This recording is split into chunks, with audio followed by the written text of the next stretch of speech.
Hi guys, and welcome back to Garden of Kaylan. I was kind of depressed about the summertime being over, so what did I do to fill that void?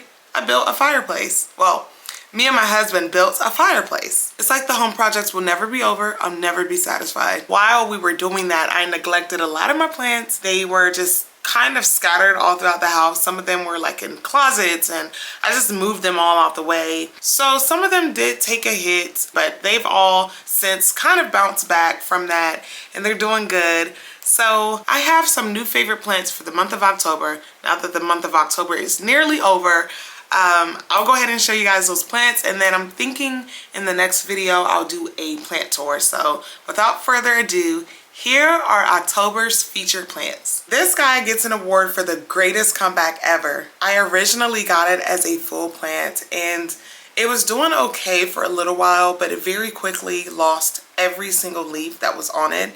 It was down to just bare stem. I decided to move it under a grow light, give it a little bit more light, a little bit more water, and I did not realize until then that these things are very thirsty. As you can see, it's been growing towards the light, so it's kind of flat, got a flat back of the head here, but it's growing back so fast now and the leaves are coming out 2 at a time now. Well, 4 at a time because there are 2 stems, there are 2 plants in here as you can see, and each one of them is pushing out 2 leaves at a time. So you see those 2 there and then the 2 down here. Oh my gosh, I think it looks so good. It's truly a work of art. This is a work of art. I'm so proud that it grew back so fast because I really do adore this plant and I was worried that I was gonna lose it completely. But it's like losing all of the leaves and giving it a fresh start really encouraged the growth to just flourish the next time around, and that's what it's been doing. And the leaves come in and they'll be kind of crinkly at first. There's some texture to it too. I mean, whoo, look at that. So there's a lot of good texture here. I think it's doing really good. I think it looks great. I think it's going to be amazing when it gets big and bushy. I think it's amazing now already. And I just love how perfect those lines are. It's definitely a sight to see. It's really been impressing me this month. I read online that they were kind of hard to care for, so that made me give it too much care. And honestly, giving it too much care was what killed it in the first place, I feel like. So I didn't want to scorch the leaves, but I mean, you feel this. Oh, you don't feel it. You don't feel it. You can't feel the leaf. So I was like, what are these people online talking about? Because this has been really carefree and gorgeous. Another plant that's been impressing me this month, that always impresses me, honestly. This is my Philodendron billietiae, my Philly Billy, y'all. And the reason I'm featuring it this month is because these leaves are starting to finally get so big, and this is what I was looking for. I have this one in Leca. It looks like it probably needs some more water soon. It'll need water soon. But these aren't fussy. This is one of my rare plants that is not, you know, super duper high maintenance, and which is another thing that I love about it. But yeah, take a look at these leaves and how big they're starting to get. They're gonna be massive soon. I'm looking forward to the spring, summer to kind of go back and look at this video and see how much bigger they've gotten since then. So this is really just like record keeping more than anything. Look how it's getting that neon veining. I mean, I always had that, but on the smaller leaves, it's just not. I mean, it's less vein, right? So it's less vein, so it's not as prominent to me. I still have paint on my nails, but anyway. So it's not as prominent to me as it is when they're more mature. And I just love that about the Billy. I really do. So I got it climbing up this pole. It is finally starting to attach now, and overall just really happy with it. You guys saw me unbox the Philodendron Lupinum a few months ago, and this is kind of an update slash I really want to show this off. This is my Lupinum now. And it actually got a lot bigger than, well, not a lot bigger, but it actually outgrew this pole. And so I ended up propagating it, and that one is about to outgrow this little pole. So I think it's safe to say that this is a really fast grower. And the roots are just growing an insane amount. You can see they're growing through and around and under and just all over the moss pole that I have here. So I think this one is pretty happy. I think even this one, when it outgrows again, I'll just propagate it some more, and I think it's going to take really well to, you know, whatever it is I put it in, because it's already got the roots from this moss pole. And I'm just really excited about where this is going, because it's huge now and it's so gorgeous. The leaves aren't exactly sizing up the way I want them to, but I don't mind them being this size. And if you look at the leaves, they're so velvety and they have red undertones to the back. Oh, you know how I feel about the red. Y'all know how I feel about my red. And a nice amount of texture, a nice amount of like the little pillowing that is happening here. Not very prominent veining, but that's okay. This is one where the leaves change shape kind of dramatically as it matures. Like the lobes will be a lot more lobial.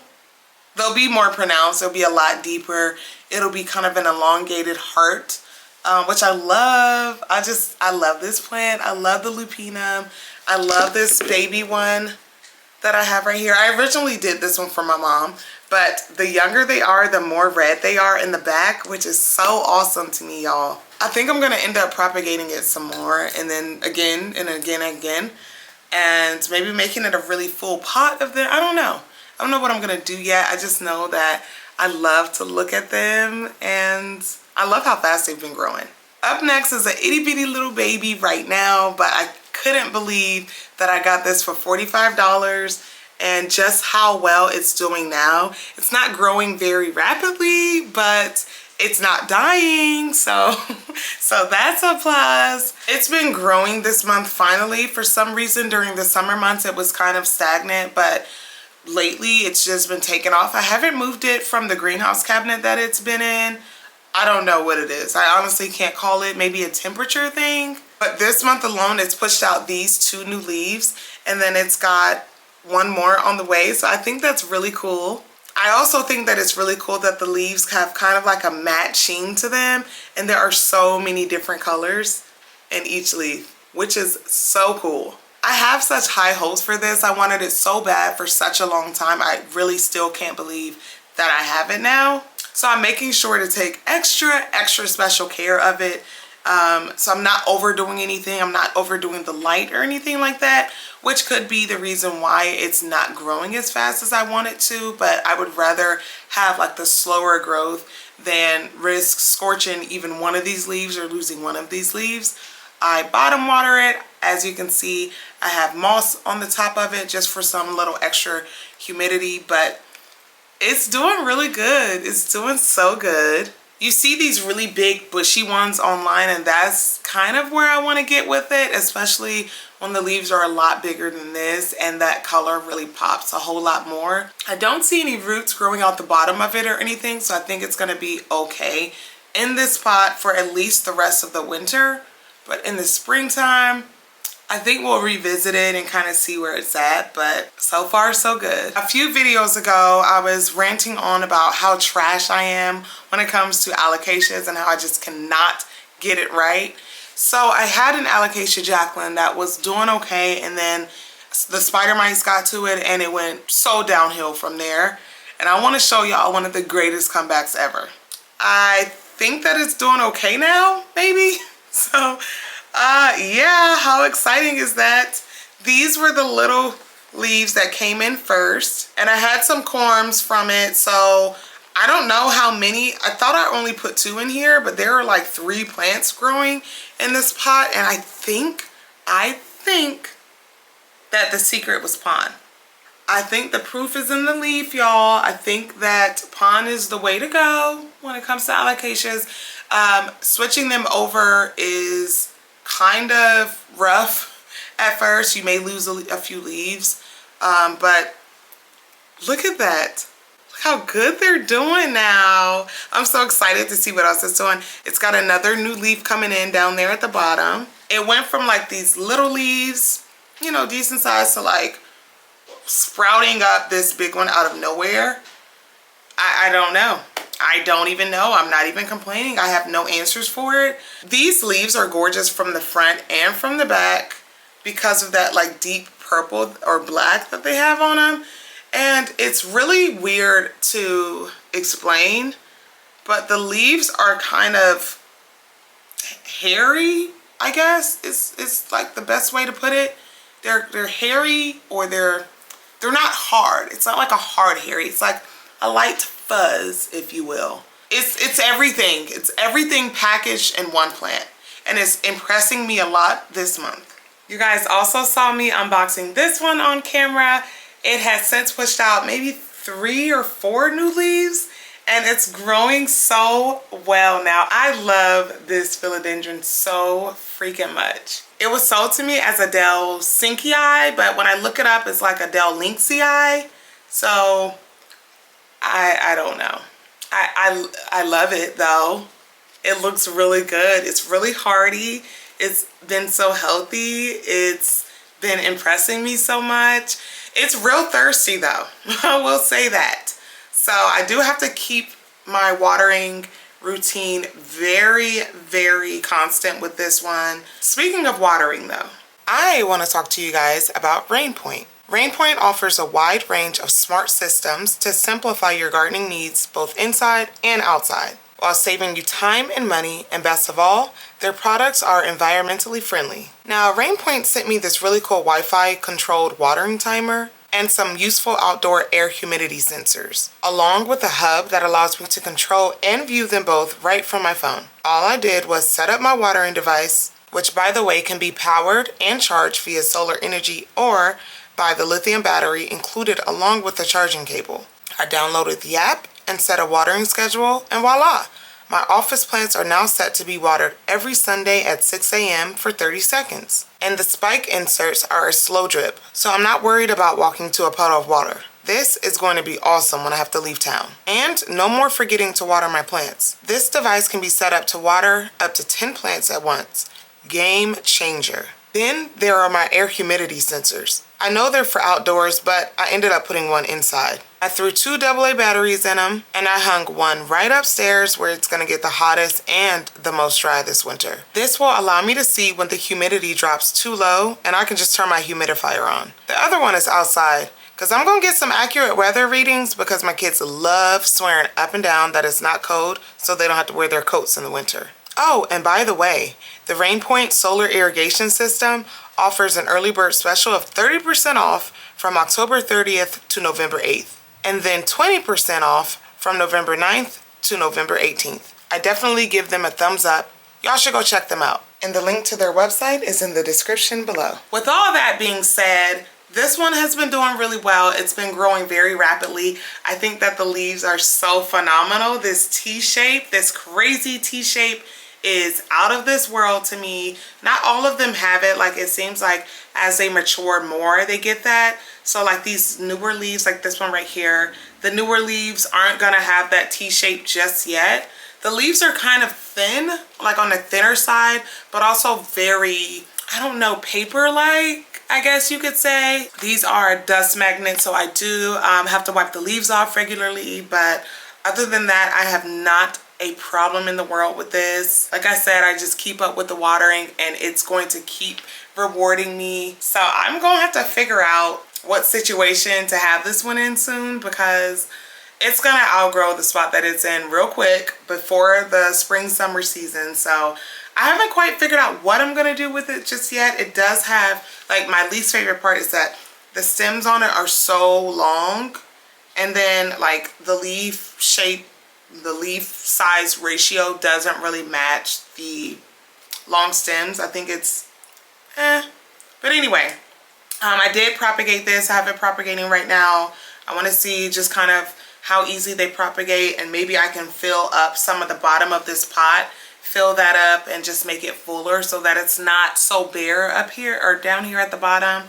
So I'm working on that. We got some things in the works, you guys, but so far this month, this one has been impressing me a whole lot, and it's just been really catching my eye. My Scindapsus Satin Jade had a bit of a rough start, but this month it has really been picking up. At this point, it's outgrowing this moss pole that it's on, and pretty soon I'm gonna have to propagate it again. I have another one hanging up in my son's room, but these are pretty low maintenance. I think that for such a plain Jane, it's really eye-catching. It was suffering from some like overwatering and shock from repotting it and things like that, but it's doing okay now. There were some humidity issues I can see right there from the leaf unfurling, and it just wasn't humid enough for it. But the new growth is pretty perfect, actually. I don't see any problems with it so far. The Scindapsus in general is a pretty low maintenance plant in my opinion, because I don't have to do too much watering. It is a bit of a slow grower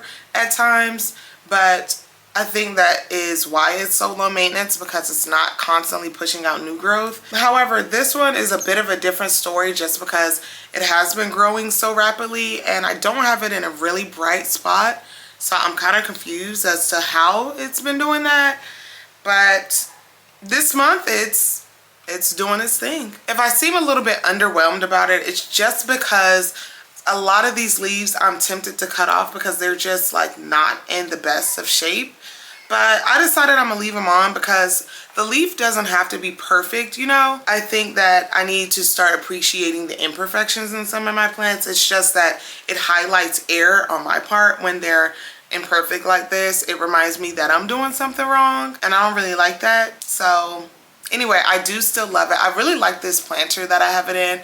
I know it's just plain black, but it's really cool up against the green of the Scindapsus, so that's pretty neat. I do want it to get a lot fuller than it is right now, but that just takes time. And it's really hard for me to wait when things take time, especially with this Florida Beauty that I have. This leaf here is almost completely variegated, and then it's got a new leaf coming in. Y'all, the Florida leaves come in really slowly. Have y'all noticed that? But when they do start coming in, when there's like at least 5 leaves on there, it starts shooting out new leaves left and right, so that is a plus. I was a little bit shocked this month when I realized that it had spider mites, because I'm just not used to these getting spider mites, so that kind of threw me off. Still kind of like, huh?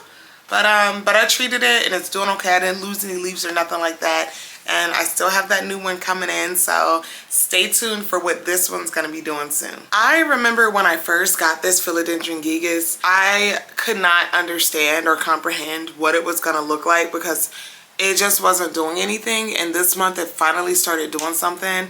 So I'm like, okay, I'm kind of starting to see what's going on. The leaves are starting to size up. So I did have one wonky one come out right there. Like, what is up with this size? I don't know what that was about, but I have this one in pond, and this is obviously my latest leaf with another one coming in, and I think it's time. I think we might be able to put this up on a moss pole now, I think, because look at all this here. Hold on, let me focus it. Look at all that right there. All of those are roots ready to emerge as soon as I put it on a moss pole. So I think that that will be a chore for me soon. It is gonna, like this little kebab stick that I have in it is gonna start not supporting it anymore. So it is gonna need a moss pole soon. And I'm really excited to see where this is gonna end up because the leaves are finally starting to come out perfect. It started with just these 3 leaves, 1, 2, 3. It started with just those. So I think this is really good growth for me. I mean, I'm happy with the growth so far. It did take a while, but ever since it pushed out this one, that was like maybe a month ago, or at the beginning of this month. And as it was hardening off, this one was coming out. And as you can see, as that one's starting to harden off, it has another one coming in right there. So I think it's starting to pick up the growth pattern. Oh, it has like a glittery back. I don't know if I can get it on camera. Let me see. It's like shimmery. You can't see it, but it's there, I promise. So yeah, that's my gigas finally starting to do something. I haven't shown you guys this one yet because I was a little bit unsure how it was gonna do, but as you can see, it did okay. This is my Philodendron monkey tail, which is really a mix between the verrucosum and the fibrosum. So I think that I wanted a verrucosum. Well, I know that I wanted a verrucosum, but verrucosums are so hard for me, harder than alocasias. I figured if I got a hybrid of a verrucosum that it would do much better, and it definitely did. I also took some different measures and precautions when I got it. And I didn't do that originally with the varicosum, so that could be why it is. I'm not gonna necessarily say it's because it's a hybrid that it didn't completely croak on me, but anywho, I have it growing just in sphagnum moss right now because it came in moss and I didn't want to chance anything. I didn't want to mess nothing up. So I left it right there in the moss. And I think that it is absolutely gorgeous. I'm getting all the varicosum that I want from this, but without it dying. And this month it's pushed out this leaf and this leaf. So yeah, I think we're doing okay since it pushed out this leaf, and then this one's still unfurling, and then another one on its way in. And my varicosums do real good in the fall and in the like late winter. I guess because the temperatures are cooler. I don't know, it's weird, but it's taken off this month, and I'm really, really happy that I haven't killed it. I wanted this so bad. The only thing I'm waiting on now is my Philodendron varicosum, the Amazon Sunset one, because I want that red back. I want that so bad. That is actually on its way to me. A little bit nervous about it, but I think I kind of understand what it is I was doing wrong or what it is I wasn't doing. But for right now, I am loving this Philodendron monkey tail and really excited for it to get those super ridiculously fuzzy petioles that it's going to get eventually.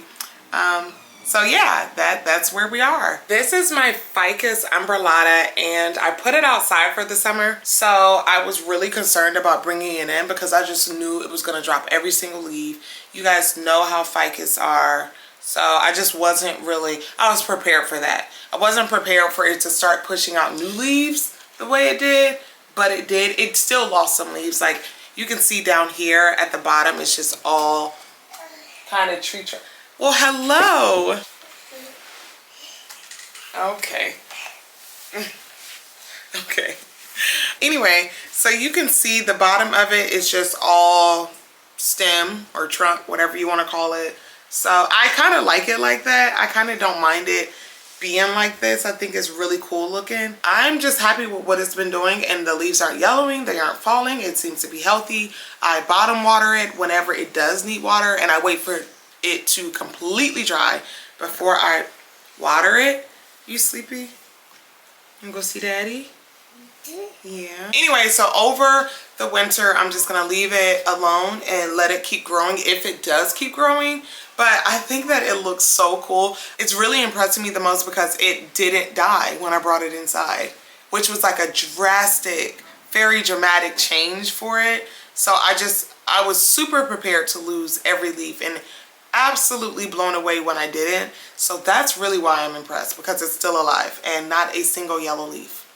Mainly because I plucked off all the yellow leaves that were all at the bottom. So it's bare at the bottom and party at the top. But I mean, it's kind of like an umbrella, right? So it works out. Guys, thanks so much for joining me again. Rant on and on about my plants. If you are new here and you like content like this, don't forget to subscribe. And let me know if you guys want to see another plant tour. I feel like I've been doing a lot of those. So I'm trying to calm that down. Anyway, until the next one, I will see y'all later. Bye.